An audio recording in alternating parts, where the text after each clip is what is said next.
Hey, this is Joe of Joe's Carp Adventures. For some time now I've been wanting to do a little video on my rig. No particular expertise, everybody has their own preferences, but I just thought I would show the things I like to use and why I like to use them. And here we go. Alright, here's my rig in all of its glory. Let's start at the hook end.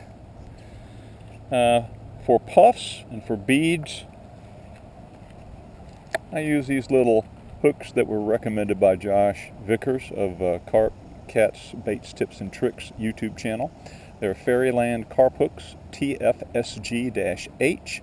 These are number 2. They're Teflon coated. There's 100 hooks in this box for a very small amount of money. I've spent a lot of money on Corda hooks and other hooks, and I still like those hooks, but this is a far better deal, and these hooks seem to work just as well. Alright, you can see I've got about I don't know, I'd call it for puffs, I was told and recommended, and I have been using a 5-inch hook length. If I'm fishing a hair rig, then I will use a shorter when I'm fishing with a method lead, like a 3-inch. But, so there's the hook. I use a coated hook link. I really like this Corda soft end trap, and that's what I use. It's a coated braid. I like the coat. I think it gives it a little extra toughness.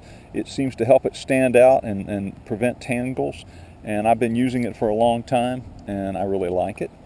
So that's the hook length that I use.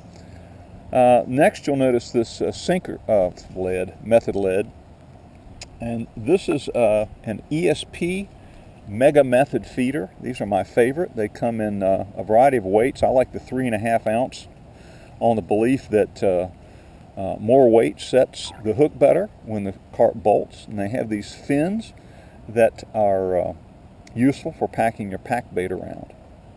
I like these a lot.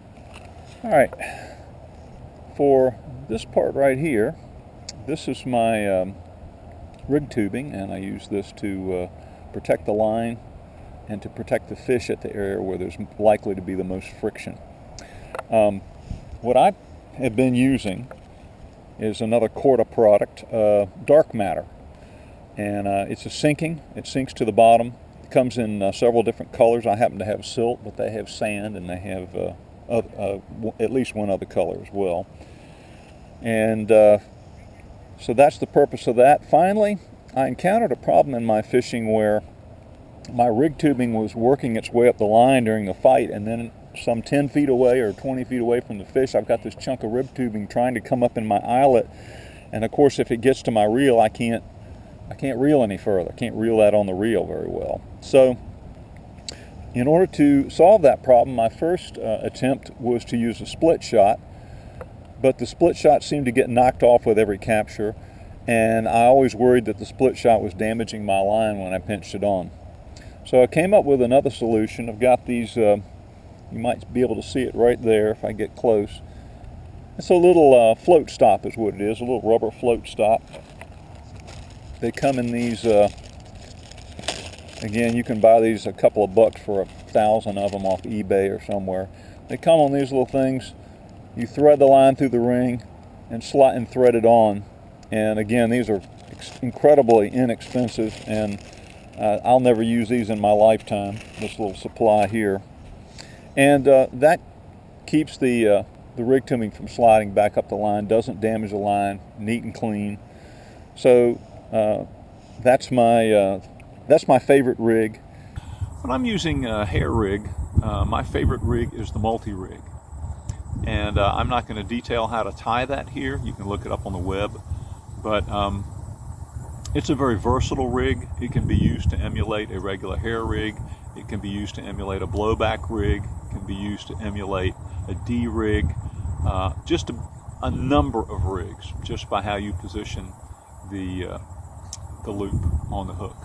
So that's my favorite rig, and that's what I use. I've had good luck hookup ratio with it.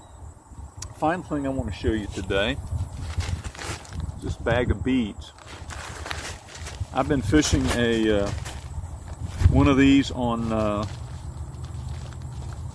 on the rig I showed you with method mix pack bait for the last 2 seasons, and I wouldn't say it has out-caught puffs, but I'd say it's certainly been second to the puffs in the consistency of captures. Again, I bought more of these than I'll ever use in my lifetime. I've only used one to date, unless maybe I've lost one somewhere on a hookup snag or something. But incredibly economical, durable. Turtles can't get it off, and the carp seem to bite it just as readily as a natural bait. It's hard to wrap your brain around, but I've been doing it for 2 seasons, and I've convinced myself through experience that these work quite well as one of my go-to baits. So that's a little bit on my rigs and on fishing with beads, and I hope you found it helpful. All of these products are available on Big Carp Tackle online, and they're also available, some of them you can find on eBay, some of them you can find on Amazon. There are other online carp tackle vendors in the USA that carry some of these kinds of things as well. So that's it.